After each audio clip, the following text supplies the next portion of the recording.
people's voices are annoying. Why do you and everyone in your train wreck you call a country sound like Minnie Mouse and talking English words and just ruining them like mom? Like, is she a mop or something? She probably is, since she clears your McDonald's and KFC meals, making you look as fat as a potato. Us Brits don't mess around when you make fun of our voice. Calm down, bruv. Call blimey, governor, that's a load of codswallop, that is. I don't know why when I take the piss out of just like, you know, fun little accents, people think I'm the biggest America stan there is. So I guess I'm not gonna make fun of the accents in this video. Just kidding, I totally am. Eat my ass. Buttocks enjoyers, butt lovers even.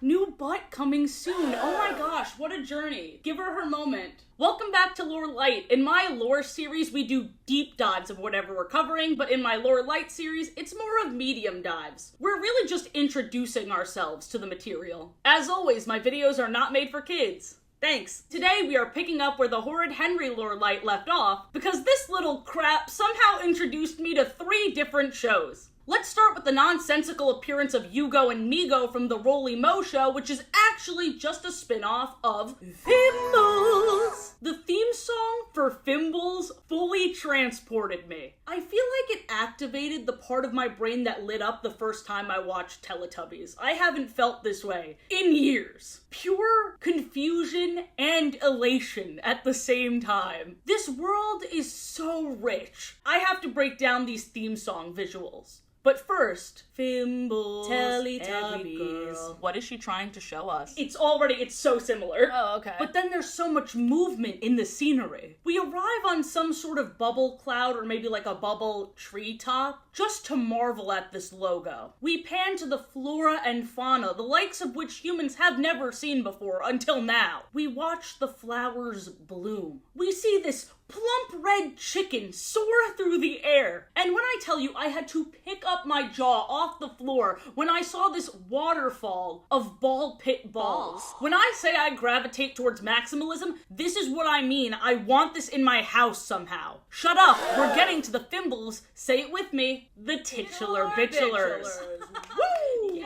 Yeah. First we see their 4-fingered hands that sparkle as they wiggle them in the air. We see their snoot moving and their hair standing up. They announce to us that they're the FIMBLES. Yeah, guys, we know. As if that's not enough to digest, we then meet this frog that looks like Crazy Frog's cousin, Insane Frog. Right away, don't trust this guy. They skip in a circle, much like the Teletubbies. We see that the trees can pick up these massive FIMBLES.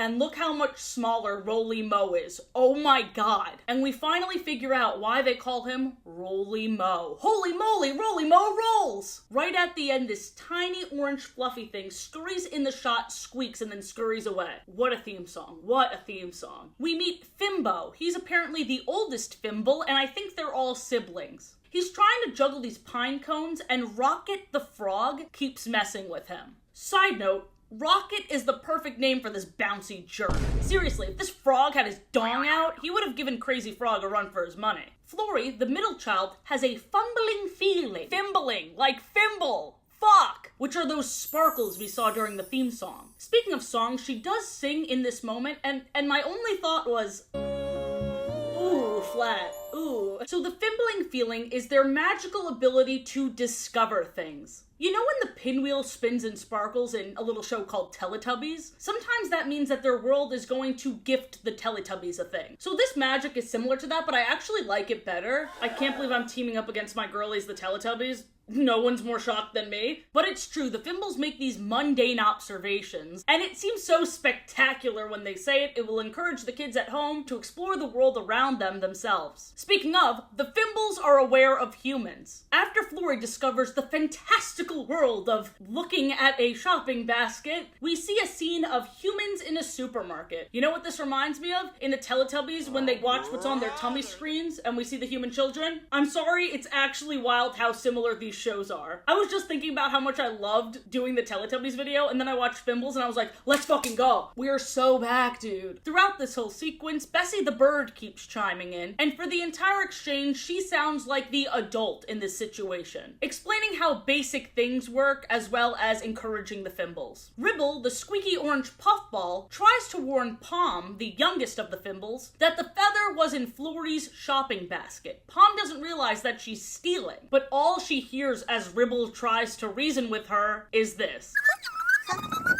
But we all know what Ribble was really trying to say. She's stealing! She can't get away with this! Someone do something! Little tattletale bitch. More like little tattletale finch. For you see, this orange puffball is actually Bessie the bird's child. He's a little chick. In series 2, it grows eyes. And I hate to say it, but it looks much better now. Get it? Looks much better. Because it can finally see because of the eyes. The show trying to make everything look fun just tickles me so much. Fimbo the himbo is counting. 1, 2, 3 apples. He's just making sure he has enough for him and the rest of the Fimbles. Simple enough, this scene should be quick as 1, 2, 3, right? No! This show is for people who can't count yet, so you already know there's gonna be repetition. But after Rocket the Frog counts again, he laughs so hard like he just told the best joke in the world. 1, 2, 3.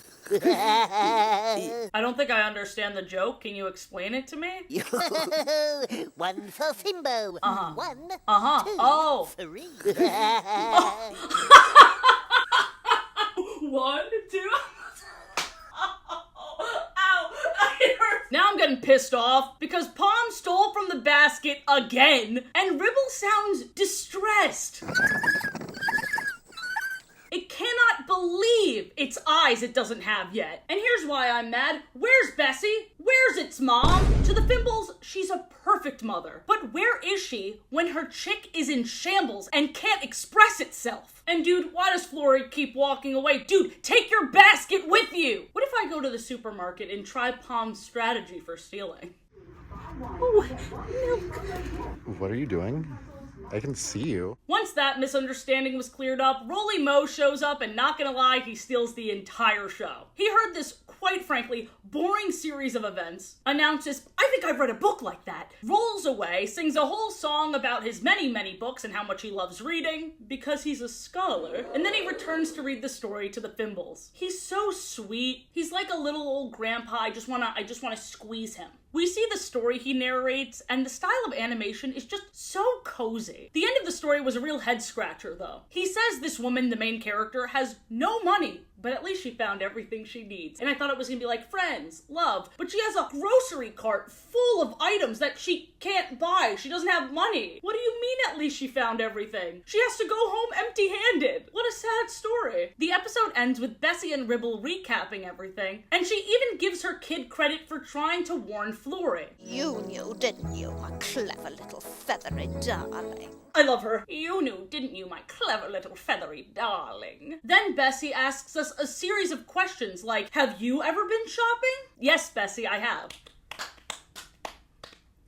Before I break down another episode of The Fimbles, I wanted to point out that this show was actually inspired by the book Lucy Anna and the Finders. So let's take a look at this book and see what's changed and what stayed the same. First scene, the Finders steal from Lucy Anna. The Finders, as you can see visibly, are the Fimbles. They are the same species, but they are within close proximity to humans, and once again, them discovering things is really just them stealing. Pom was not the first or last Fimble to break the law. Lucy Anna, this human child, wanders out into the woods, defiantly getting her red horse back. I don't know if this is like a real horse or like a piñata, but regardless, she starts taking things from the woods. And I thought naturally, oh, now she's stealing from them because they live in the woods. And I thought it would be this whole thing about sharing. That's what I thought. We make our way to the next page, and the Finders threaten to eat the child. What? Oh, okay. I'm taking my little red horse right back, Luciana said. No, you're not. We found your little red horse and we found you. We're hungry. We're going to eat you up. I don't like that the pages don't line up in this PDF that I found. That dude's wrist is super broken. Luciana did not go with the option I would have went with, which would look a little something like this. Ah, they're gonna eat me! Ah! No, she tries to distract them with games. She's like, oh, these people are gonna eat me? Let me teach them how to play Skittles, which I don't know what that is. So I'm extra confused. I thought Skittles was a candy. Of course you only thought of the candy Skittles, you fatty McFat. That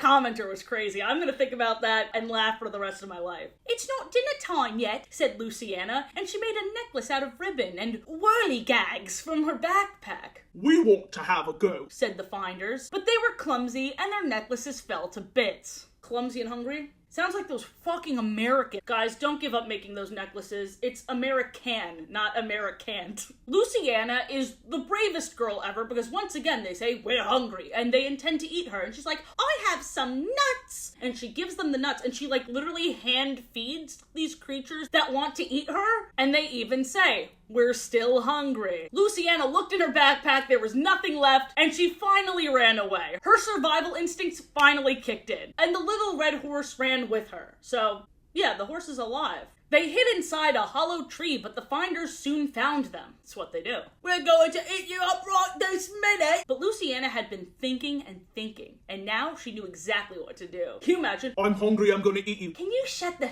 fuck up? I'm thinking, alright? I'm trying to get out of this fucking situation. Ooh, I know. Let's play hide and seek. You guys hide first. That's literally what happened. She plays hide and seek with them, and then when they go to hide, Luciana jumped on her little red horse, and the little red horse ran like the wind, out of the wood and all the way home. As for the finders, they went on hiding and hiding, and no one ever found them. Guys? I think I found them. And now they've located our nearest grocery store, so we should be very afraid. I didn't know these three wanted to eat us. Yikes. I actually think this is really common for kid shows, to just see a design and be like, ooh, that's cute. We should use that for our show. But like, can you imagine a kid finding this and being like, ooh, that's the FIMBLES. I want to see them play with the little girl. And then they read it and they go, ah, blimey, mama, I did a whiz in my little pantaloons, right? That's how you guys sound, right? I'm being totally serious and you should be very offended. I wanted to watch an episode from season 2 as well, so I chose an episode entitled Roller Skates, because I wanted to see these creatures roller skate so badly. How are they gonna do that? First we see Flory and Pom making badges out of paper, as Fimbo and Ribble race into the scene. And we hear that Ribble's starting to speak a little, exclaiming, zoom zoom, yum yum! When Fimbo's finding powers are activated, he points out the tinkling tree. He's making it way clearer than before. So it actually is the world that gives them powers. He also tells us our fingers are tinkling too, but he still flexes on us. Just a little bit. Your fingers are twinkling too, just a little bit. Yeah, I know. Your fingers are sparkling more. I'm gonna be honest with you, Fimbo, I don't even see mine sparkling.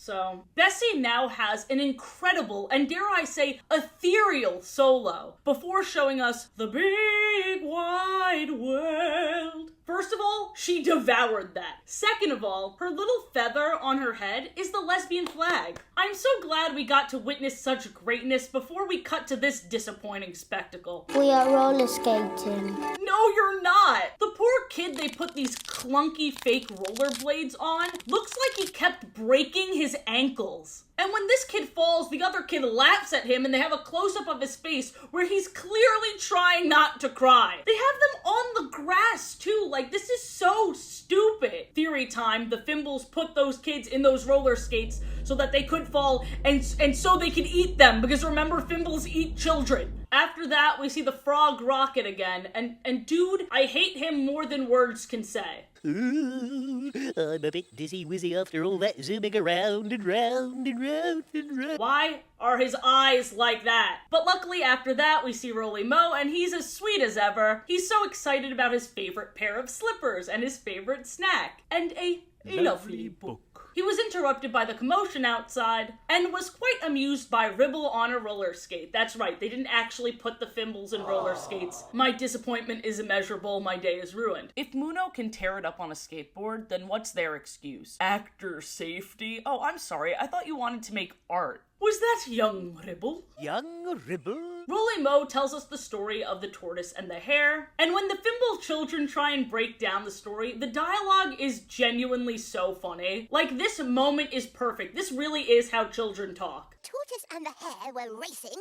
Tortoise slow. Yes, and the hare... Older siblings really are like that. Tortoise slow. Yeah, don't hurt yourself. So basically the story was about setting up a finish line so that they know when the race is over. And that's what we have to do to get Fimble to stop roller skating. That's actually what happened. To get Ribble to stop racing, they had to make a finish line. Nothing to do with the actual lesson of slow and steady wins the race, which is probably for the best because that lesson never really made sense. It would be so much better if it was like, everyone goes at their own pace and it's okay. Or maybe like, don't let your hubris get the better of you, like that hare did when he decided to fall asleep in the middle of a fucking race. That never made sense to me. Slow and steady wins the race. No, it doesn't usually. Guess what time it is? It's time to move on to the spin-off, The Roly Mo Show. No, I didn't just do that so I can show you my earrings that are dragging down my earlobes that are actual working clocks. That's totally why I did that. The theme song mentions that Roly Mo lives in Fimble Valley, so he's still there despite the cast gaining 3 new main characters that we've never seen in the Fimbles. And believe it or not, I couldn't escape from the inflated Shrek frog known as Rocket. Also pretty wild that in the theme song they sing that he's the rolliest Mo that we'll ever know, and he barely rolls in his own show. So in the episode Babysitting, Roly Mo goes to read the Fimbles a story. So he asks Rocket to do simple housekeeping tasks while he's away. Roly Mo, you've read so many books. Is there any book on trusting someone who's actually competent? Why would you give him this responsibility? We meet Roly Mo's niece, Little Bo, who just came back from school. Rocket and Little Bo sing Roly Mo's usual book song because they're convinced that reading a book will help them remember the errands that Roly Mo only gave this dipshit frog. Apparently, you can magically summon a book from his collection by expressing what you need. Little Bo asked for something that will help us remember, please, and sparkles appeared to guide their way. Perhaps this is more of the Tinkle Tree magic,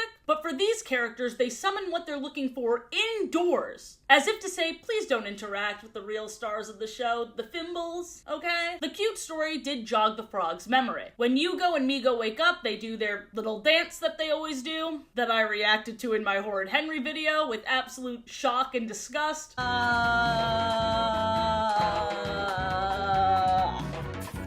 I don't fucking know. I feel the same way even now. And right after they wake up, they ask if their tea is ready. Just full of demands right out of the gate. And tea is almost ready. They just have to wait for Roly Mo, who's coming back from his 13-minute long story to the Fimbles. Back to Hugo and Migo. I gotta see if they do anything else in this show. It seems like Roly Mo is just Hugo and Migo's caregiver, but I'll investigate further. While they're waiting for the scones to finish warming up, they open up Little Bo's Busy Book, which entertains them through what looks like a Fimbles computer game. They have to figure out which of the following doesn't belong, and I figured it out. It's me, isn't it? It's me. Because I'm a 26-year-old American woman ripping into a British children's TV show. And you know what? That's fair. I'll leave. I'm going. But first of all, what the hell are wellies? Wellies! Look, these are wellies. That's such a fun name for rain boots. But this episode ends so abruptly, like they kick us out before we even sit down for tea. And we help them set up. Not liking the Roly Mo show so far. And it doesn't help that Roly Mo was barely in this episode. And then when he was, he's like, it's time to go, goodbye. We got to eat our scones and tea, but you're not invited. I decided to watch the episode Come Dancing, and I'm so happy with my decision. Because at first, I was a little bit bored. Oh, Little Bo comes back from school. She hears music. Roly Mo is messing with the radio. Sure. Oh, look, he's gonna read a book. I wonder what it's gonna be about. Oh, lovely pussy. Oh, pussy, my love. What a beautiful pussy you are. You are. What a beautiful pussy you are. Now that is poetry. Roly Mo needs someone who's gonna match his freak. Like this owl and cat. Look at how charged they are. She loved that poem so much, she said to the owl, let's get married. God, good for them. Good for them. After that story, the best part of the episode, Little Bo wanted to dance, which summoned the party animals Hugo and Migo. The 3 of them shook ass in the air, And when she invited Uncle Roly Mo to join them, being the old man he is, he responded with, "I'm not sure that's my style of dancing." I really thought they were gonna cut to him shaking ass anyway. I would have loved that. Lovely pussy. Pussy, pussy, pussy. But Roly Mo loves ballroom dancing. Little Bo tries this type of dancing, and when she doesn't get it right away, she gets very frustrated. And she tries distracting herself with her busy book. But even the Adobe Flash games in this book couldn't cheer her up. Maybe my feet are too big to do dancing properly. They're huge! Just kidding, he encouraged her to keep on trying. And then he read her a book that showed how to count to keep rhythm. That was pretty much it. I watched one more episode to see if I can get anything resembling a personality out of Hugo and Migo. So I watched Umbrella Ahoy, where, aside from them doing their usual butt bounce dance, they also jumped inside an umbrella, got stuck, and were totally helpless until Roly Mo comes to save them. So yes, this confirmed what I already thought about these two, which is that they share one brain cell and all that brain cell knows how to do is dance.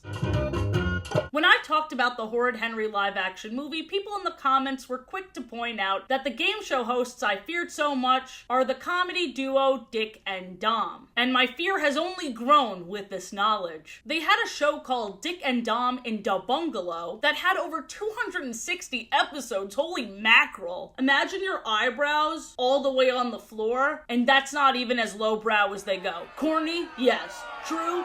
Also yes. Some of the stuff was genuinely beyond weird, and it was met with pushback from concerned parents and adults. One controversy, according to a Wikipedia section entitled Controversy, said that the duo appeared nearly naked in commercials for the show. Now again, this is a show for kids where the hosts are adults. So when I heard this, I wanted to see if it was exaggerated, but I think they scrubbed that shit. I couldn't find it anywhere, which makes me inclined to believe that it's true. Interesting choice. You want to hear another interesting choice? A well-known controversy of theirs that you could still find is Dom wearing a shirt that says Morning Wood on his kids show that features competing kids. His comeback was, "Guys, that's because my last name's Wood and we do our show in the morning. Honest mistake, I promise." I didn't know those two words had anything to do with— Yes, you did. Why did you make that choice, dude? What is this? Honestly, it's just a good thing that Dominic's last name is Wood and not Dick's. Can you imagine? Dick Wood? I'd rather not. One thing I will say is these guys are committed to whatever bit they're doing. They so authentically channel middle school energy. Acting-wise, it's very impressive. As a viewer, I'm scared. This kid comes onto their show with a gift, hopefully it's staged, and they slam it into the wall and break it. The kids seem genuinely entertained, so no complaints there. I'm more so just surprised that this show ran for as long as it did, with truly uncomfortable moments like this, where they tell us that they live in this bungalow and then they just grunt moan.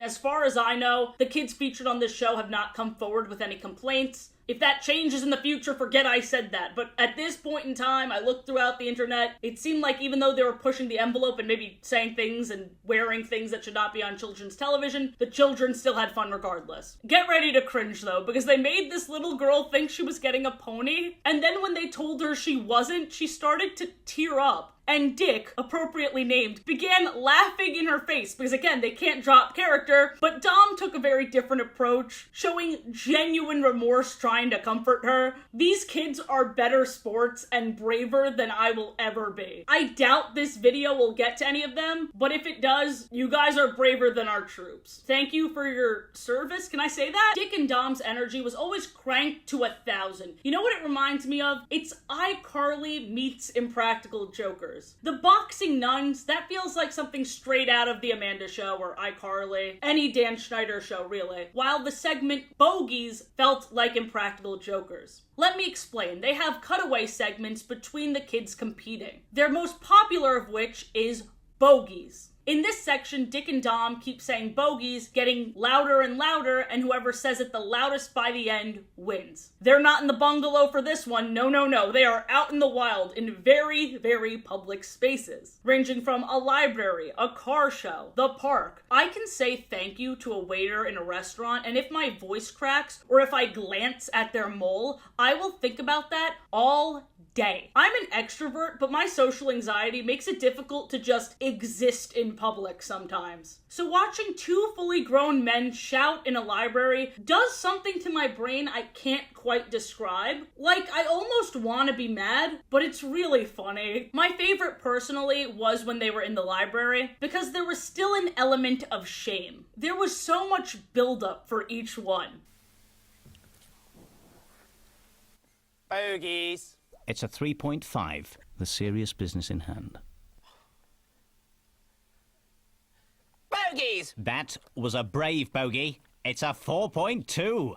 And the crowd getting to their feet delighted. Seeing them laughing and hiding made me laugh and hide with them. But as I watched them in other locations, my amusement started to fade because they were enabled too much. He's done it! It's a 9.5! It didn't feel like, hee-hee-hoo-hoo, we're gonna get in trouble. It felt more like, this is my show, this is what I'm known for, everybody loves me, no one can stop me. In the Bogey season finale, they would scream in the faces of children, who no doubt were in on it, or at least I hope so. But even as a kid, if a fully grown man ran up to me full speed and started screaming in my face, I would cry. What I'm saying is, it's not just my age that puts me outside their target demographic, it's everything about me. They trigger my fight or flight. At the same time, they're beyond fascinating. The filmography section of their Wikipedia continues. They hosted Are You Smarter Than a 10-Year-Old? As well as starred in The Legend of Dick and Dom, Dick and Dom's Funny Business, Dick and Dom Go Wild, Splat-A-Lot, Diddy Movies. Not sure if I'd tie your brand to the name Diddy, Absolute Genius with Dick and Dom, and Diddy TV. The Legend of Dick and Dom followed the king's sons, Dick and Dom, who were the first to be cured of the plague, but then they accidentally dropped the antidote and destroyed it. So they are now banished until they return with the ingredients. There's also two other characters that join them. It didn't really capture my attention. They're better hosts than they are actors. Took a glance at some of their many shows from this list, and it seems like they mellowed out a lot. Or maybe there's just more people holding them back. Maybe a bit of both. The most chaotic of their more recent shows is Diddy TV, which ran from 2016 to 2018. In this show, they had tiny little baby bodies and talked in high-pitched voices. This originated as a segment on their first show, Dick and Dom in the Bungalow. So it shows